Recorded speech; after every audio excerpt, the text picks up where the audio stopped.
parking lot crimes. A lot of the incidents that you see in the press throughout the country or in whatever community that you're in are going to be associated with things that are alleged to have been taking place in parking lots. Sometimes it can be carjackings. Sometimes it can be car break-ins. Sometimes it can be kidnapping, abduction, rape, and more. Sometimes it can lead to violence. Sometimes it can literally be murder. They even had a case where some guy was waiting in his mate's workplace parking lot where a domestic violence incident ensued and the employee was murdered. And so every man that would show up at his mate or his wife's job was depicted as a person who might be there to kill her or beat her up. But I want to talk about something beyond the obvious. Those kinds of things are the reason why they hire security guards and why they hire law enforcement officers to enforce public safety. And as we can see, no matter how much public safety we have, those are still going to be issues. If people decide they want to do something crazy, they're going to do it. You're trying to deter as much as you can if you're a responsible professional. But it reaches a point where the systems that are supposed to protect and defend people are actually racially profiling, harassing people, and using their claim to be protecting and defending public safety to target people for the purpose of harm. They want to know what it's like to be the first person to shoot somebody at the mall. They want to be the first person to know what it's like to break up a knife fight or to help a pregnant woman or somebody that's attacked at the mall. And they will cause and sometimes even create the circumstances for that to be possible. But still, what this program is about something even beyond that. I try to be good to good women. I try to defend women and girls who are responsible. But we have a dangerous culture of women right now. We have an angry culture of women. We have a retaliatory culture of women right now. Something that's often undocumented is the culture of predatory women. Women who hunt for trouble. Women who use the trouble they can cause for men as entertainment. Women who play games to see what they can do to get a reaction out of a guy. And a lot of that can start in the parking lot. Wherever you go, wherever you are, is considered a parking space. Whoever knows where you are knows where they can find you, how they can get to you. And to find out where people go, to find out where people are, a lot of times they have to stalk you. A lot of times they have to watch you. Sometimes it's a police officer. Sometimes it's a stalking horse reporter. Sometimes it's a news organization. Sometimes it's somebody doing research. Sometimes it's just an everyday person that's curious about you. But anytime they're watching you and stalking you, there's something they want from you. It can be money. It can be investment value. Some people will stalk you for your soul. Some people will stalk you as a source for something that is their own personal underlying motivation. It can happen. But when women specifically take interest in something that they hunt, that they show up around, that they follow, that they pursue, there's something that they're trying to get. And whatever they think they have to do to get that, they or someone they are associated with is going to be willing to try to do that. Women hunt specific kinds of men for specific kinds of reasons and for specific kinds of uses. If they start showing up when you show up, that can be a good thing or it can be a bad thing. I was told on several occasions that when I saw women doing things to kind of bring themselves into contact with me, that I was being paranoid. I've never been paranoid, but I have always been highly aware. Because a person that intends to try to harm somebody does not really have a gender or a color or a specific religion. People don't realize a woman can cause harm to somebody. People don't realize that I have been stalked by a woman many times in my life. One of the incidents involved somebody that stalked me for about 2 years. to the point where they would know where I am when I have told no one. I would come outside and things would be left on my vehicle and all this kind of stuff. Things that could literally make you paranoid. Things that could literally cause you to be alarmed, but I was never alarmed. Because I've never treated a person that has certain kinds of affection where they want your attention in that kind of way. People do strange things to fulfill opportunities that they might not otherwise get. They can be curious about you. They can be intrigued about you. They can be attracted to you. I've seen all of it happen. I've experienced it directly. And you might not even know who they are. Some of them don't even have the courage to just come up and tell you, hey, look, I'm really interested in you, or I look forward to seeing you every day, or I'm just happy to be around you. Like, they don't tell you anything like that. They show up stalking you, following you, creeping you out.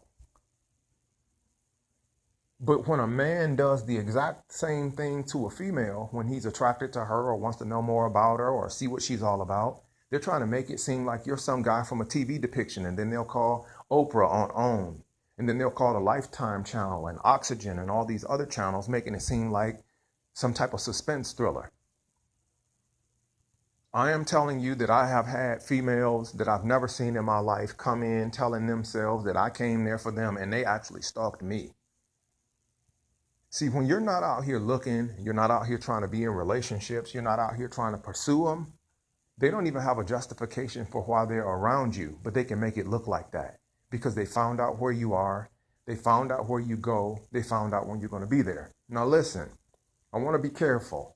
Sometimes that's a good thing, but you don't want anybody to make somebody feel so uncomfortable that they don't know if you're there for good or for bad. You don't want to freak somebody out to the point where you're making it obvious that you have some underlying motivation. I went to a store the other day. Some of the girls from the local college jump out of a car and start running into this facility. And then I come back up to the college and the same girl amongst that group is with them. I don't know her. I don't want anything from her, but she resembles somebody that looks like my ex-girlfriend. And so they'll tell themselves that on the basis that I look like something he might want, I'm going to do what I can do to come into contact with him. And they can make it look like you wanted them and that you look for that specific kind of person. The kinds of people that you are known to date publicly in your past, or a certain profile of a kind of woman, they're going to find every woman that they think that can be that kind of woman. And they're going to try to do whatever they can to lure you into something that looks like either you have interest in her, or that there was some type of conflict, or that there was some kind of a threat. Something that will make a man look like he's a misogynist, or that he's a danger, or he's in pursuit, or something. I notice all the kinds of stuff that they do. But if you just walked up to him in a normal way and said, look, you know, you're really attractive, and I just wanted to see if I could get to know you. If you said, listen, I can feel your energy from across the street. I would love to take you out for dinner. I would love to spend some time with you. I would love to go do something with you. They don't even know what that is. They're going to make you look like you are a predator, like you made an unwanted advance, like you did something to sexually violate them, or you're a sexual threat. And so I took all that off the table. Then when you act like you don't have any interest in that anymore, then they're trying to act like something is wrong with you. You're paranoid. Oh, he must be gay. Oh, he must be this, or he must be that. See, I've been stalked and pursued by people who are straight. I've been stalked and pursued by people who are bisexual. And I've been stalked and pursued by people who are completely gay. They're not trying to really help you. They're not trying to really empower you. They're looking for some kind of way to either get you in trouble or exploit you sexually. If not that, they're trying to look for some kind of way that they can use you or something about you or that you're associated with for some type of gain that they want. And they don't have to know anything about you. And if you won't let them, if you're the one that's not so easy for them to get, you will be hunted even more. This is the first community that I've been in, my birth city, where you can show up at a place with no knowledge of anybody there And they will put you in the middle of a sex scandal just by virtue of the fact that you go there. They're going to tell themselves that you want them and that you're trying to engage with them in a personal, intimate way, even if you've never seen them and come into contact with them. If you don't say hello to them, if you don't acknowledge them, they will force themselves into your space and make that contact happen, just so they have some storyline that they can include with the collective. You can have a woman that's strategically placed all around this town in different locations, but all of them know one another, so that they can try to run you into those situations, and then all of them will come together to the table and try to collectively do something to make you look like you're a bad person, like you had a pattern of doing something, like you're a womanizer, like you're a violator, you've done something. And so I took all that off the table. I've never been gay.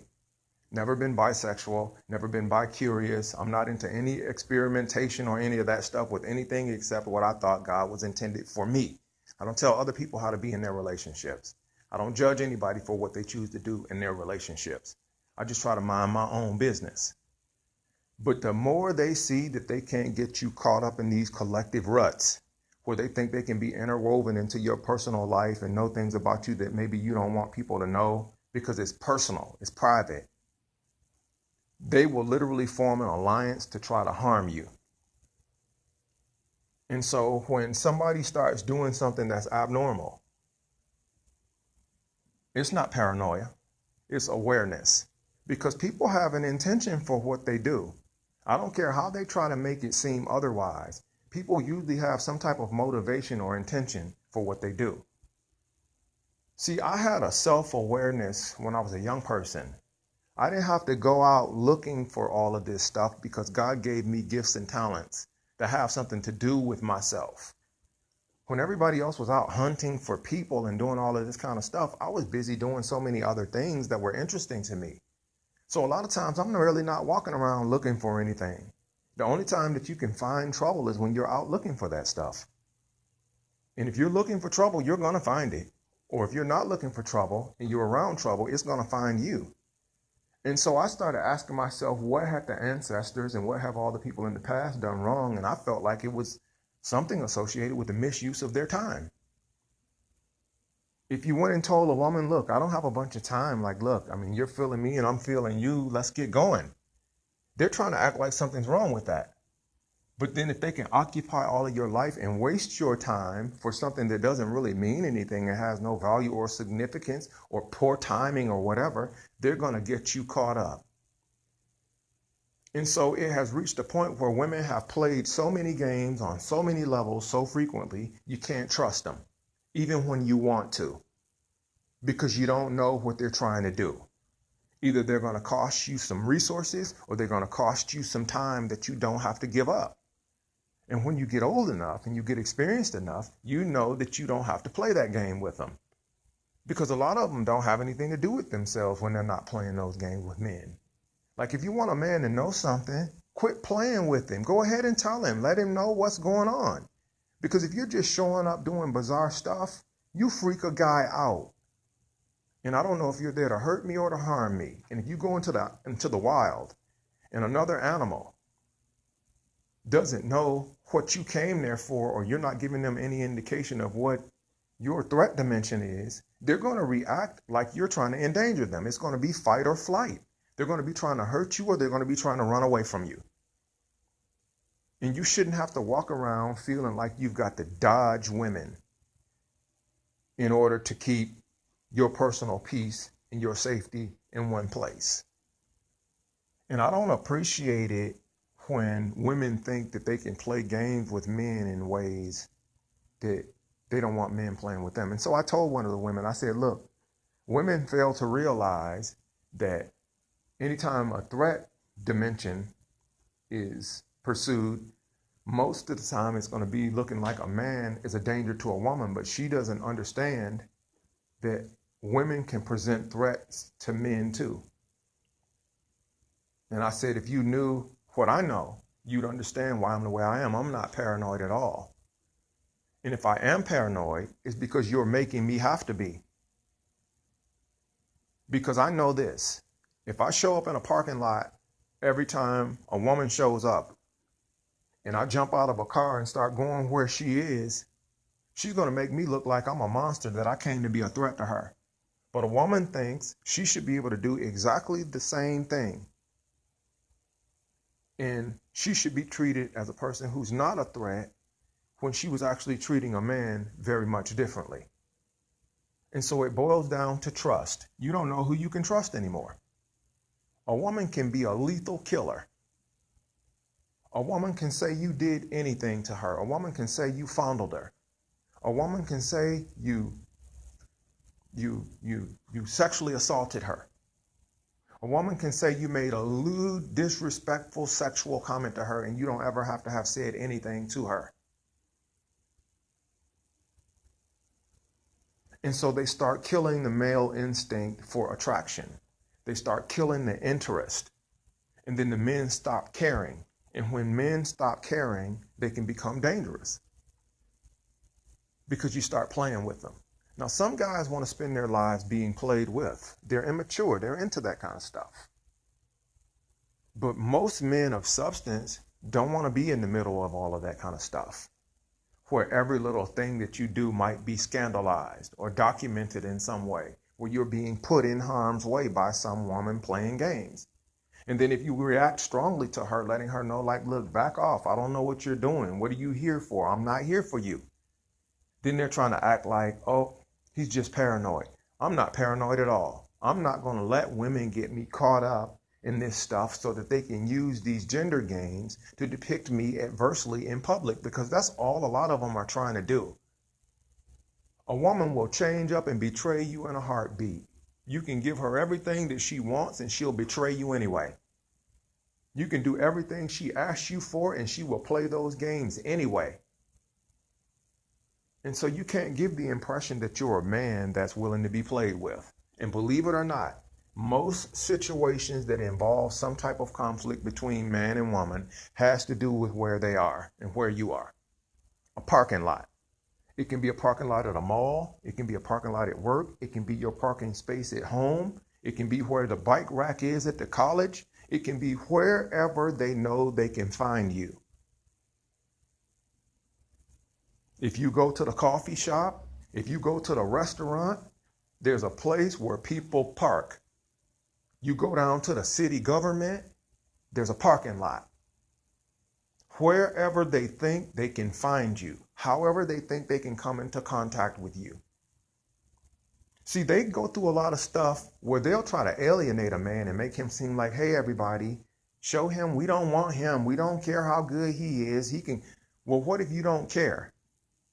And then when they actually need that validation that men provide as God's counterpart, and then they don't find anybody that's really interested that'll take them serious, they wonder why, because they play games with it. I'm looking out here right now at all of the women coming and going from the parking lot. Anything can happen in a parking lot. They don't have enough security in the world to stop it if somebody really wants to do something to them. And some of them need to be thankful that some men look out for them, because they can't even defend themselves from the kinds of dangers that can be in a parking lot. Nor can some men defend themselves from predatory women. I have been in situations where multiple women were in different places in a parking lot, standing as bystander witnesses for one another while they were setting up a sexual entrapment. I have seen women create circumstances to drive a man or a woman crazy to create domestic violence. See, they call that study system women's studies for a reason, where they can focus on the things that our women are interested in, and women can fund it. And they use men as involuntary research. Now, when they're walking around aloof on a cell phone with their purse hanging out, distracted, anybody from anywhere can do anything. Anybody can go into a parking lot if it's not privatized.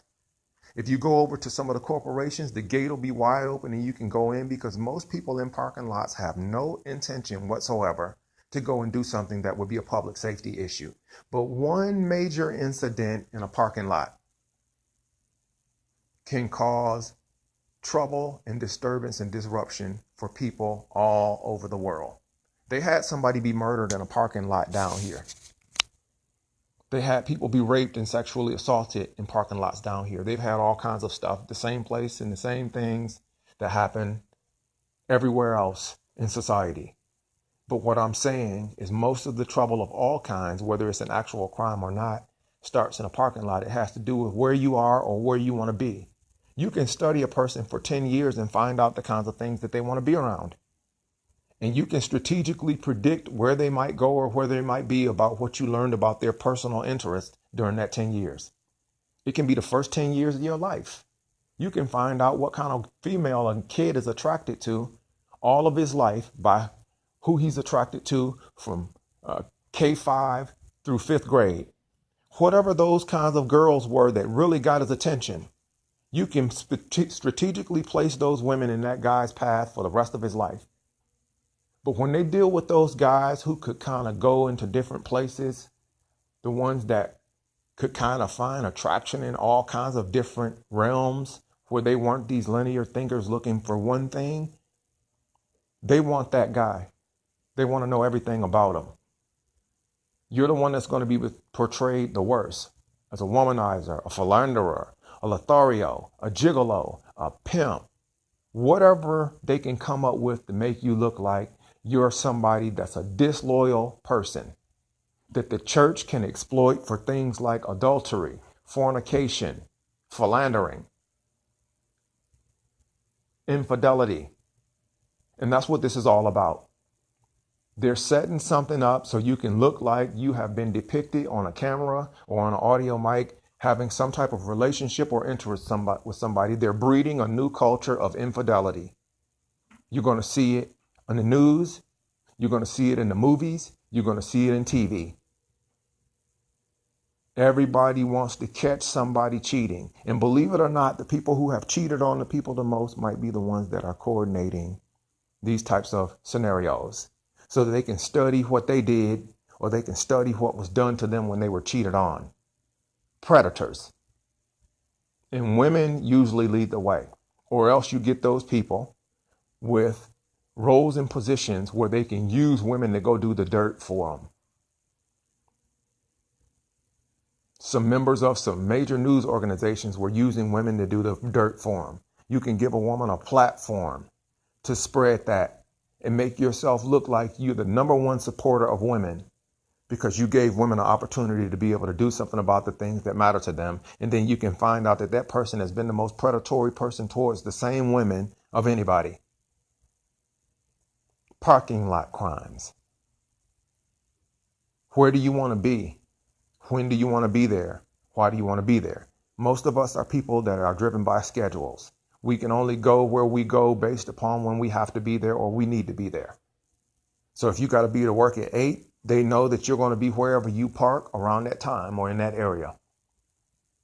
Those people that don't have a schedule, that make their own rules, the people that nobody can tell what to do, where you can't just coordinate it because you don't know where this person is going to be, and they're chasing you all around town, there's a reason. See, a person can be stalking you at work, for example, and they can just make it look like, well, oh, we work at the same place. We get to work at the same time. I mean, nobody's stalking you. You're paranoid. And so I used to stagger the times when I would go to work. I would go to work real early or I would stay at work late so that whoever was around there would have to have a justification for why they were at work to even come into contact with me. And if they don't, then why? How did that happen?